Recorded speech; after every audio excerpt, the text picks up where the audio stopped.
Good morning, everyone, and thank you for joining Allianz Global Investors Hunt for Income Webcast Series.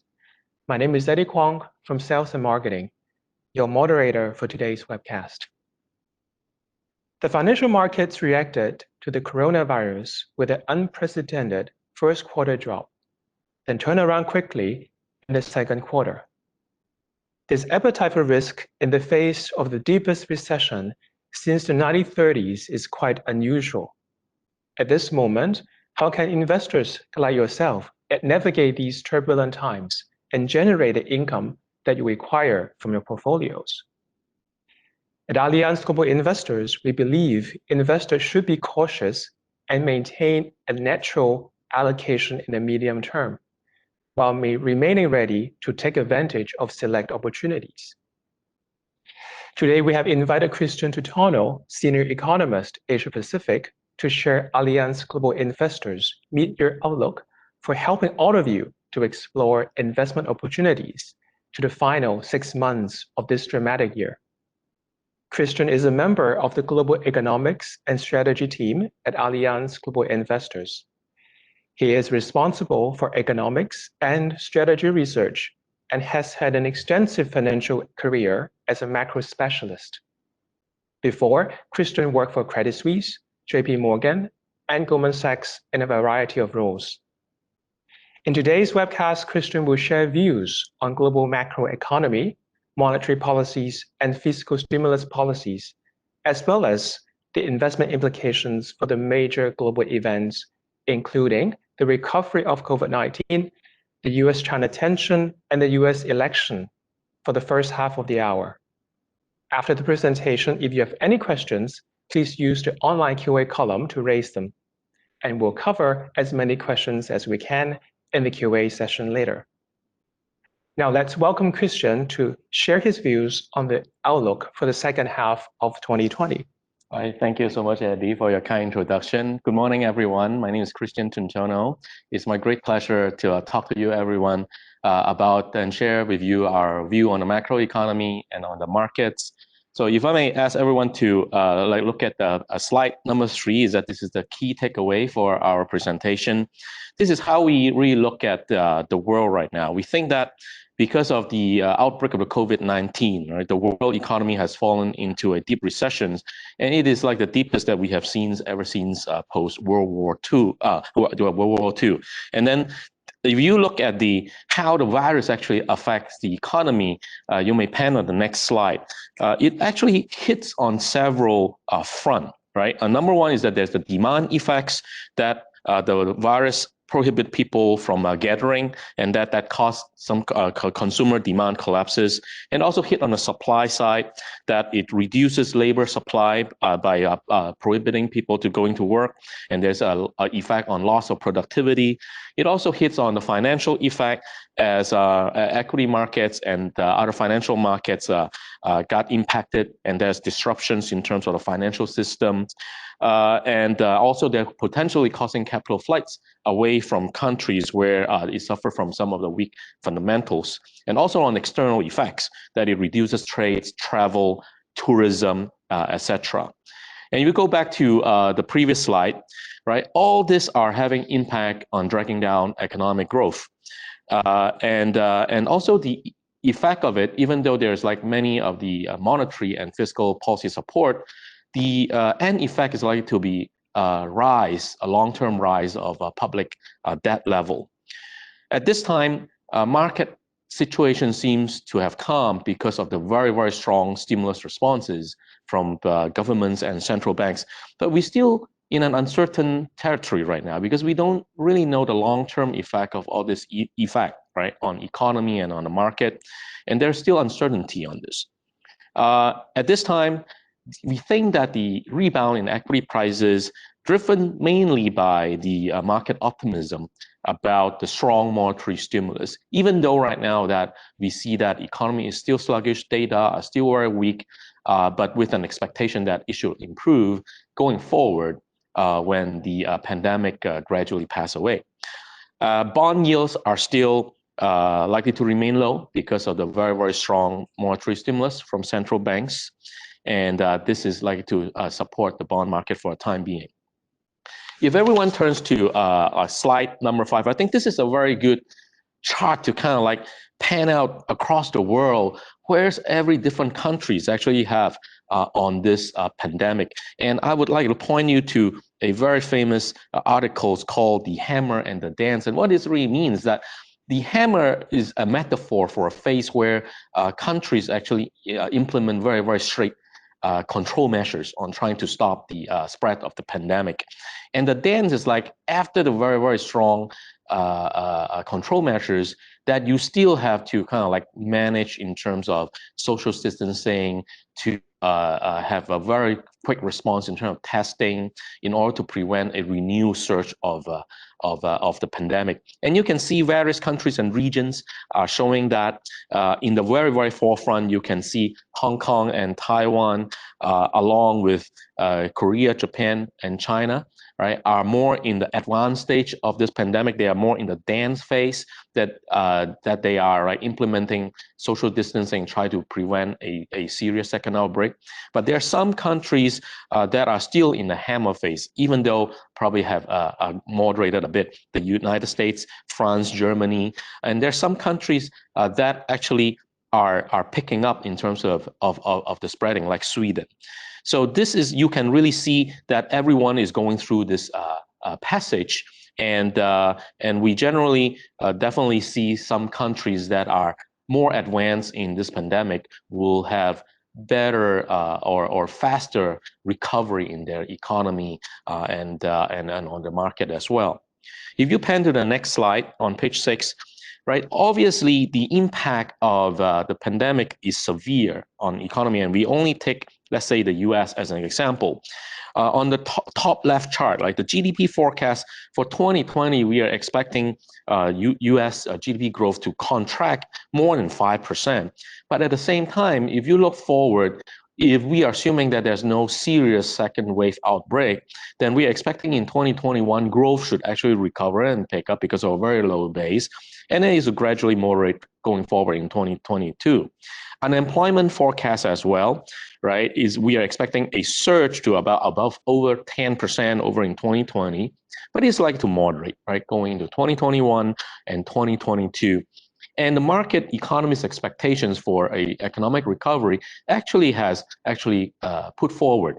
And if you see economists that expecting a 3Q 2020 recovery actually have picked up to about 66% in May versus about only 44% in the previous month. And these are some good signs that despite the very weak economic situation right now, that we are still hopeful about a pickup in growth going in the second half this year and also in 2021. If you turn to slide 7, that we really see the latest data actually showing some tentative sign of stabilization, right? The global PMI survey, you see that manufacturing and services, they actually have hit the rock bottom and recovered, right? And also the global PMI also showing that in US, Japan, and Eurozone, that they have hit the rock bottom and actually recovered as well. If we pan on Asia and look at the next slide, slide number 8, is that what really drives the economic recovery in Asia? We think that there are 4 factors that are very important to look at. Right. Number 1 is that you have to look at the daily confirmed infection cases in Asia, and this is the chart on the left. We really see that there's various different waves, and China is the first wave because the pandemic started in China, and we really see a pickup in the number of infection, but then it's kind of like more, it's got plateau, right, up until now. And then the second wave is coming in Korea, that it really pick up, but then actually have plateau as well. And the third wave is around in Taiwan, Hong Kong, Thailand, and Malaysia. And the fourth wave is Singapore, India, Indonesia, and Philippines. And therefore, they various regions in Asia going into the pandemic at various different phases. And we definitely from this, we see that we are more favorable in terms of China, Korea, and Taiwan, and Hong Kong, and see that they are at the more advanced stage of the pandemic. The second important thing is really harshness of the containment measures that we see in various economies, right? And this is a chart that's showing at the bottom is the economies that are actually harshest in terms of really strict containment, and on the top side is that is more lenient doing more testing and social distancing. And you can see China and Vietnam, Malaysia, India, they are more on the stringent side. They are more forceful in terms of institutional strength to try to control the spread of pandemic. And Korea, Taiwan, Hong Kong, they are doing more of a social distancing, less stringent in terms of trying to like curb people movement to try to contain it.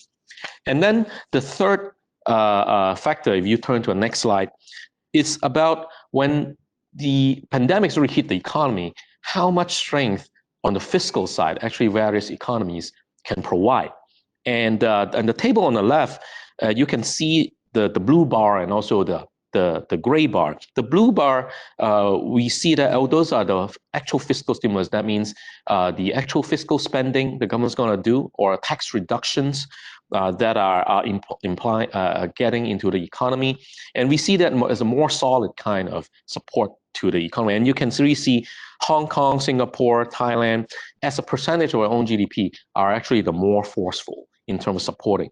The gray bar are more the kind of measures that are going through the soft loans, contingent measures. So we are like putting less weight on it, and we prefer to really look at more on the blue bar as a strength of support. And the fourth factor is really how open the economy. As we all know that like the global economy are going through the pandemic, US, EU, they are still actually demand are recovering, but still very low. And therefore, the more open an Asian economy is, actually the more drag that it would have, right, in terms of recovering and getting the benefit of external demand support, right? And we can see that Hong Kong, Singapore, again, are more open, and they're likely to be dragged down on it. So what does this all mean, right? And when you really putting all these four factors together, we are more favorable on China. We think that China is at the advanced stage of the pandemic, as I mentioned earlier, right? It shows strong institutional strength to contain the spread of pandemic.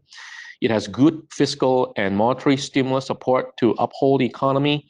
And it's also a very territorial economy. That means even though China is a very great trading nation, but as a percentage of our GDP, actually the external sector is not as big. So as long as the domestic economy really recovers, we are expecting that the economy should actually recover sooner. Right, and following China, we are favorable for Korea and Taiwan. Right, same thing is that they are more in the advanced stage of the pandemic, but right, they have less stringent control on the spread of diseases. But in a way, they are less likely as well, because I think that the outbreak was not as serious as other places that we saw, and also is more open economy. So they are more likely to be dragged down by the slow recovery that we saw in the US and Eurozones and other global economy. And the more concerning areas within Asia that we have is more on India and the ASEAN economies. Reasons is that the pandemic are still going on, especially like in India and also Indonesia. The institutional strength that demonstrated by the ASEAN economies are actually varies. Some economies actually showing stronger control, but then some are actually more relaxed, and therefore we think that they have various different stages of recovering. And also the stimulus measures, even though they are probably not enough to really give us full support in terms of a really swift recovery. So we think that they may come back up or climb up of this economic impact probably at a slower pace vis-a-vis like China and Korea and Taiwan. And if you turn to the next slides, on slide 10, this is a table that based on the OECD WTO indicators to show what economies in Asia actually would be more benefited by the recovery of China demand, which is an important driver. I think, right, as I mentioned earlier, China is going to recover earlier. You'll start to consume, you'll start to import, and many Asian countries can benefit for it, but who and how strong they benefit from that.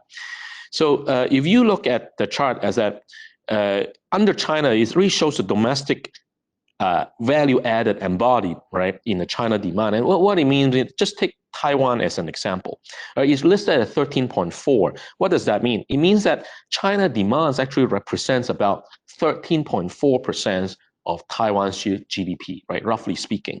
So what it means is, assuming that there's a 10% rise in China demand, it actually implied that there will be about 1.3 percentage point increase in Taiwan's GDP growth.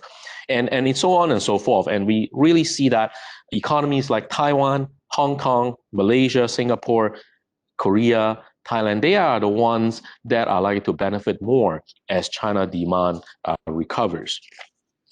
If you turn to the next slide, on slide 11, right, we head into the sections like looking at the strength of the various fiscal support, right? And we take United States as an example.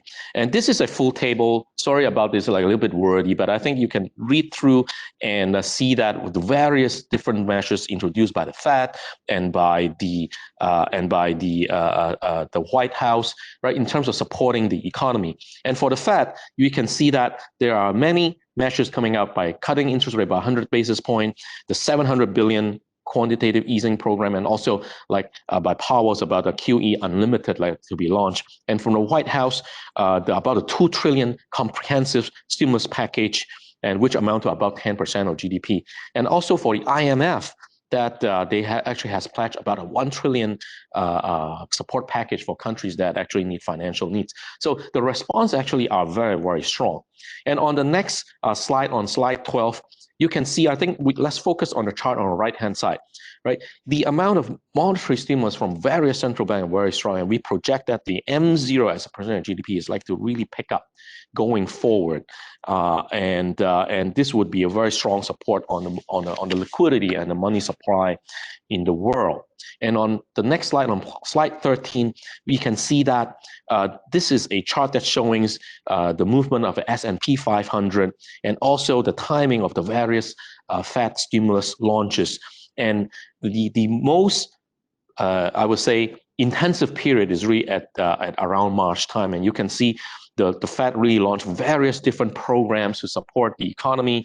And because of that, actually, the market hit the bottom and start to recover coming from that. And on page 14, right, the next slide is that in terms of looking at the fiscal responses of COVID-19, this time around, the total extent of fiscal stimulus that was launched by the G20, including G7, actually was already stronger than what we saw back in 2008 and 2010, and it was spearheaded by the G7 economies, by the deep blue column on the left-hand side. That the amount of support was quite unprecedented. Turning the topic to the U.S. elections, if you turn to the next slide, on slide 15, we now see that actually President Trump faces quite formidable economic challenges, right, to really during his re-election campaign. If you look at the slide on the left, and we compare like the unemployment rates, right, what Trump has versus all the other incumbents that have lost or won the re-elections, we see that Trump right now with the average unemployment rate about like 13% is actually have superseded from all those previous incumbents that have their unemployment rates. I think it's average about 7.5 or 7.7%, and right now the unemployment surging at 13% is actually not quite favorable for Trump himself. And also, if you look at the chart on the right-hand side, if you put the net approval rating means like the approval percentage for the president minus the disapproval, right? And on the y-axis, and you look at the average GDP growth, right, per capita on the x-axis, you can see that Trump's actually is more disclosed as unfavorable, right? Because of the negative net approval ratings and also the slow growth that we have, and this indicating that the chance for Trump to succeed and be reelected actually has declined from let's say 6 months ago. If you turn to the next slide, on slide 16, the latest poll actually shows that Biden is ahead in some of the critical state that Trump has won back in 2016, and this include Michigan, Wisconsin, Pennsylvania, Florida, North Carolina, and Arizona. And remember, Trump actually won by very, very thin margins, right, back in 2016. And right now, with the poll showing that Biden's are all leading in these states, is showing that there's a quite formidable challenge for Trump to get reelected as well. So if you turn to the next slide, on slide 17, the odds for expecting a Democratic win in this election actually has improved quite visibly. Back in February or so, expecting a Democratic candidate to win the elections is only 43%, but right now it actually has increased to 55%. And if you look at the chart at the bottom, expecting the Democrat to win the presidency and also on the legislature actually has the highest percentage of 46%, right, as of June, right? And this is a substantial increase from only 9% back in February. So this is really tilting more favorable for a Democratic win. So what does all this mean, right? If you turn to the next slide, on slide 18, a Biden wins is likely to mean a restore of the Obama legacy. So we are expecting Biden policy to support the middle class more, the labor, green energy, healthcare, etc. And I think the key difference is that Biden is likely to restore the top individual tax rate from 37% back to 39.6%, and also partly unwind the 2017 corporate tax cut, right, to rise it from currently 21% tax rate to 28%. And this would have impact in terms of the expected earnings among the S&P 500s for this to happen. So in a way, this is likely to suggest that there could be some earnings impact for the market. Pending a different topic, if you turn to the next slide, on slide 19, we look at how the US-China phase one deal is going on. And I would say that right now, it shows that there's some lagging in terms of China satisfying its purchase commitment, right? It's about falling behind by about 60% or so. And if you look at the chart on the left, right as of March, that China only purchased about 14.4 billion of US exports. And this is actually falling behind from the dotted blue line as you show by quite a sharp margin. So we are expecting that this is likely to a potential risk, even though right now both US and China still say that they are committed to satisfy the contract, but we will keep a very close eye on it and think that there's still risk that this issue may pop up possibly later on in the second phase, second half of the year, to cause some turbulence in the market. But we will actually closely watching for it. In terms of US-China relations, there are actually a lot of US actions against China, and I think the slide 20 really helps summarize most of them. You can categorize them in different buckets on technology, financials, diplomatic, and others. And the technologies, obviously, there's tighter restrictions in terms of sales to Huawei, and there's more scrutiny in terms of what kind of technologies that US can sell, like to China. And on financials, there are scrutiny in terms of potential delisting of ADRs, right, in the US, and also tighter requirements for US, like retirement funds investing in China. And on diplomatic funds, obviously what's going on on sanctions for China in disclosing COVID-19, and also on some movement in terms of tighter restrictions on China visa are also the key. So be watchful of all these geopolitical issues that they may probably cause some hiccups in the market as well. On the next slide, on the slide 21, is that this is a general overview in terms of how we think about the equity market. I think to kind of like make a brief summary of that, the key themes about the market is really about the dichotomy between what's going on in the economy and also what's going on in the market. There's no doubt that the COVID-19 has hampered growth, and there's damages on businesses and consumers, and the recovery may not be as fast as people expected, right? But at the same time, monetary and fiscal stimulus support was very strong, and it's kind of like preempts a lot of concern in the market right now. So in a way, we actually think that maybe a defensive and high quality sector allocation is probably appropriate at this time. In a way, market is supported, but we still see potential risk, right, at this time because of the fundamental economy. So taking some cautious but proactive approach in investing may be something that we think could be appropriate. In terms of valuation right now, you turn to slide 22. This is a showing in terms of various levels of valuation in different market, S&P 500 or MSCI World, or in Japan or in EM. Like the red arrow is about the valuation level in terms of the statistically adjusted PE ratio, right?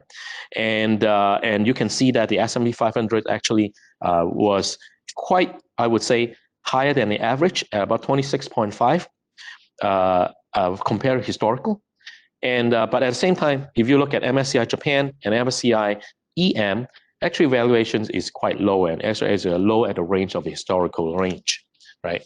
And if you look at the fixed income market, right, on the next slide, overall is that the actions from various central banks was very, very strong. And we are expecting that this is likely to continue to support the government bond market. And we think that the government bond yield in the US, the Eurozone, and Japan's and UK actually could continue to trade at quite a low level. And at the same time, investment grade bond actually are supported by central bank purchases as well. So if you look at the next slide, on slide 24, is that we'll actually think that a barbell approach to deploying fixed income risk could be appropriate. And the chart here below is that in terms of the various risk level, the lowest risk is definitely the US Treasury bond. And you can probably look at the stepping up in terms of risk sector, going to US dollar assets or high quality investment grade bond. And the more rewarding or higher risk is Asian high yield. That probably would capture more of the return, but obviously this is also stepping up in terms of risk ladder that represent a more proactive approach in terms of the fixed income investing. Overall, in terms of asset allocation themes on slide 25, we would recommend a barbell approach, right, to investing. On the first hand is that we think that investors should still stay defensive in terms of asset classes, right? And therefore can consider assets like treasuries, gold, US dollar, and high quality investment grade bonds. But on the same time, right, we can look beyond and look at a world that is after the post-COVID-19, right? And pay attention to some sectors like food delivery and online retails, technology sector, right? Healthcare space, and also China as an asset class, right? China, I think in a way, Chinese market shows quite low correlation with what's going on in the rest of the world, and could be a asset class that kind of like add into the stability of the overall portfolio. And if you turn to the next slide, on slide 27, slide 26, is that considering the reopening cyclical sectors, we would look at the airlines, hotels, parts of the energy complex like renewable energy, natural gas companies, refiners, diversified financials, and medical tech and biotech. And these are some of the sectors that could be interesting in a post-COVID-19 world. And on the following slide, it's in terms of technology, some sectors like the Wi-Fi and 5G services, virtual access, corporate IT, and mobile payments could be some interesting areas as well. And also the next slides are some of the highlights of the healthcare sector. So, and overall, this concludes my about 30 minutes presentations to share our views on the macro and investment, and very thankful for listening. And I'll just pass the mic over to Eddie. Sure, thank you, Christian. So let's quickly move into the Q&A right now. So I think let's have a look, right? We have quite a number of questions on the US election.